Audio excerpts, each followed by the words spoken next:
আমাদের অনারেবল রাজ্যপাল মহোদয় শপথ বাক্য পাঠ করালেন। স্পিকার প্রটেম হিসাবে আমাকে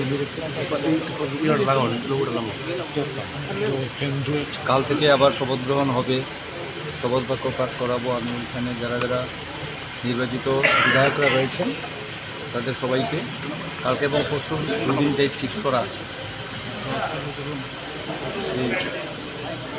आपने वोट टेकिंग लिया है प्रोटेम स्पीकर के हिसाब से, आगे क्या जिम्मेवारी रहेगा आपका? आगे जिम्मेवारी 26 तारीख तो हमारा तो इलेक्शन हो जाएगा स्पीकर का, तब तक मेरा ड्यूटी बनता है।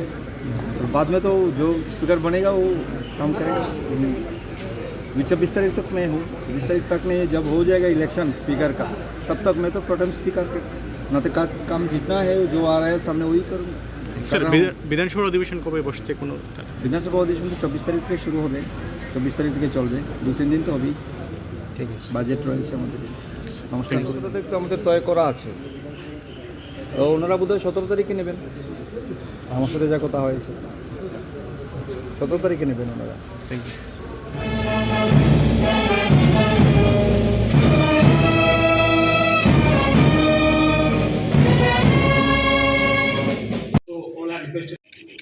শ্রী বিনয়ভূষণ দাস ত্রিপুরা বিধানসভার সদস্য নির্বাচিত হইয়া ভগবানের নামে শপথ করিতেছি যে আমি আইনত প্রতিষ্ঠিত ভারতীয় সংবিধানের প্রতি স্থির আনুগত্য ও বিশ্বাস রাখিব, ভারতের সার্বভৌমত্ব ও সংহতি রক্ষা করিব এবং বিশ্বস্ততার সহিত আমার কর্তব্য পালন করিব।